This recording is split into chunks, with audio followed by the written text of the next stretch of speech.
Okay, what if I told you that when you take your IELTS speaking test could be just as important as how well you prepare? Wait, what do you mean? There's something called examiner fatigue, and in the next 10 minutes, I'm going to tell you exactly how to avoid being its victim. Examiner fatigue? I've never heard anyone talk about this. Exactly. Most IELTS teachers don't know about it, but examiners are human beings, right? They get tired, they get hungry, they have good mornings and bad afternoons, and all of that, it affects your test experience. So you're saying the examiner's mood could impact my score? Not directly, examiners are trained professionals, but I'm saying there are things you can do to give yourself the best possible conditions. And today, I'm sharing 5 secrets that most students never discover. Okay, I'm listening. Okay, so a quick context for anyone new here. I'm Anthony, and this is Felicity. Hello! And this is episode 2 of our Examiner Secret series.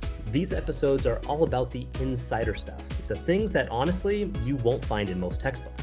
Because you've actually worked with examiners, right? Yeah, I've been doing this for decades now and work closely with the examiner training materials. I know how the test is administered, what examiners are told to do, how they prepare, all of it. And today's episode is specifically about test day. Exactly. We're not talking about vocabulary or grammar today.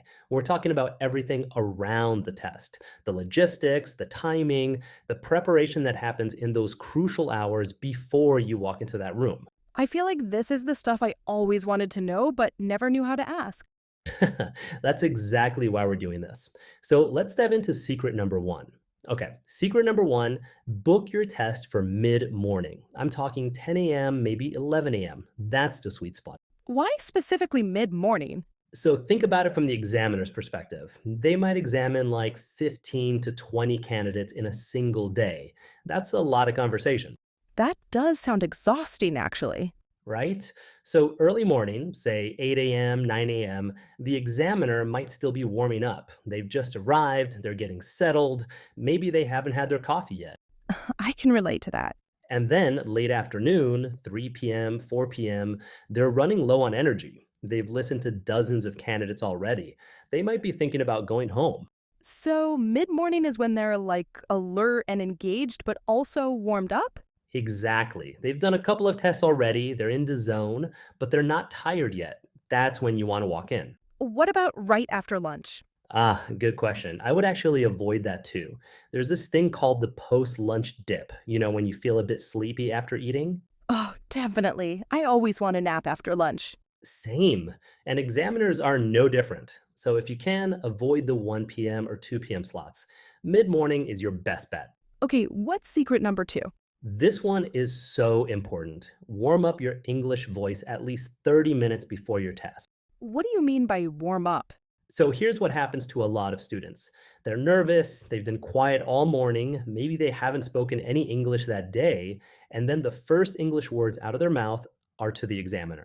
Oh no, that's not ideal, is it? Not at all. Your voice needs to physically warm up. Your mouth needs to get used to making English sounds, and your brain needs to switch into English mode. So, what should people actually do? Okay, so when you arrive at the test center, and we'll talk about arriving early in a minute, find other candidates in the waiting room and just talk to them. Really? Just chat? Yeah, ask them where they're from, what band score they need, why they're taking IELTS. It doesn't matter what you talk about. The point is, you're speaking English out loud before the test starts. That's actually really smart. And it probably helps with nerves, too. Absolutely. You realize you're not alone. Everyone's nervous, and you get some of that anxiety out of your system before it matters. What if you're too shy to talk to strangers? Totally understandable. In that case, find a quiet corner and read something out loud, softly. Could be your phone, could be a poster on the wall, whatever. Just get your voice moving. I love that. Secret number three? Secret number 3, your first 30 seconds set the tone for the entire test. That's a lot of pressure. I know. But hear me out. Examiners are trained to start forming their assessment from the very beginning. The way you greet them, the way you answer those first simple questions. Like, what's your name and where are you from? Exactly. Those feel like throwaway questions, right? But the examiner is already listening to your pronunciation, your confidence, your fluency. So you should rehearse your introduction?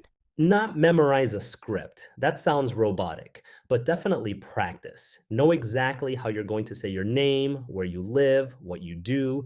Make those answers smooth and confident. Can you give an example of a weak start versus a strong start?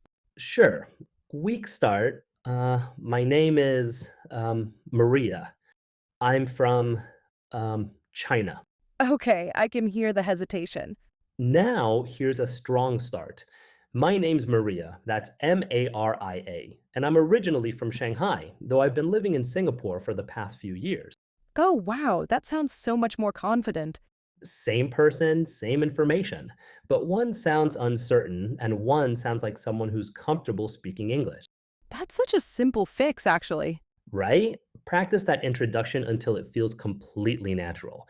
You should be able to say it in your sleep. What's secret number 4? Okay, this one might sound obvious, but the small logistical stuff really matters. Like what? Okay, first, arrive early, like 30 to 45 minutes early. Not because you need that much time for check in, but because you need time to settle mentally. Right, instead of rushing in stressed. Exactly. If you're running in at the last minute, your heart's racing, you're flustered, that affects your performance. What else? Comfortable clothes. This is not the day to wear your new shoes that give you blisters or a shirt that's too tight. You want to forget about your body entirely and just focus on speaking. That makes sense. And this might sound silly, but fresh breath. Bring mints. You're going to be sitting quite close to the examiner, talking directly at them for 11 to 14 minutes.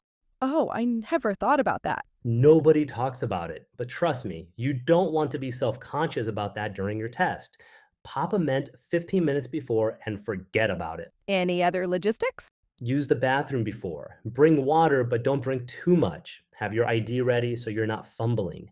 Basically, eliminate every possible distraction so the only thing you're thinking about is speaking well. Okay, secret number 5. What's the final one? Okay, this is the big one. Understand what examiners are actually listening for and what they're not. Oh, this is interesting. So, examiners score you on four criteria, right?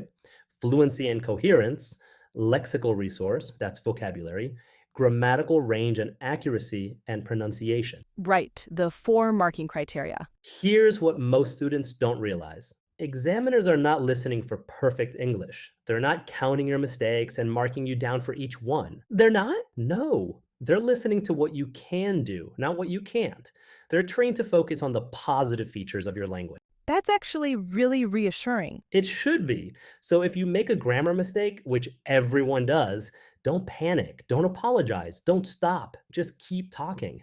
The examiner probably noticed it, but they also notice all the good things you did. So, confidence matters more than perfection. 100%. I've seen students with weaker English get better scores than students with stronger English simply because they were more confident and kept talking fluently. Wow, that's really important to know. And one more thing, examiners do not care if your stories are true. They're assessing your language, not your life.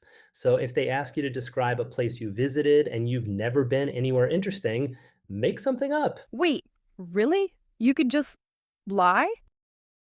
I wouldn't call it lying, I'd call it being strategic. The examiner isn't fact checking, they're listening to how you express yourself. So tell whatever story lets you show off your best English. That's actually genius. I wish someone had told me that years ago. Okay, let's recap the five secrets really quickly. Felicity, you want to run through them? Sure. So, number 1, book your test for mid morning around 10 or 11 a.m. when examiners are warmed up but not tired yet. Perfect. Number 2, warm up your English voice at least 30 minutes before. Talk to other candidates or read something out loud. Yes. Number 3, your first 30 seconds matter. Practice your introduction until it's smooth and confident. Crucial. Number 4, handle the logistics. Arrive early, wear comfortable clothes, fresh breath, use the bathroom, have your ID ready. All the little things. And number 5, understand that examiners are listening for what you can do, not counting mistakes. Stay confident, keep talking, and remember, you can make up stories if needed. Wonderful. If you do all five of these things, you're already ahead of 90% of candidates. Because most people don't even think about this stuff. Exactly. They focus so hard on vocabulary and grammar, which is important, but they completely ignore these test day factors that can make a real difference. So, what's coming up next? Oh, next episode is one I'm really excited about. We're diving into part one, specifically the work and study topic. That's one of the most common topics, right? The most common. If you take IELTS, you will get asked about your job or your studies. And I'm going to play you band 5 answers versus band 8 answers. Same questions, same content, completely different scores. Oh, I love those comparisons. You'll hear exactly what makes a difference, and I'll give you phrases you can steal and use in your own tests. That sounds incredibly useful. So hit subscribe if you haven't already. We release new episodes every Monday, Wednesday, and Friday. And if you found this helpful, leave us a review. It genuinely helps other IELTS students find us. And come back for episode 3, part 1, work and study. Don't miss it. See you then. Bye.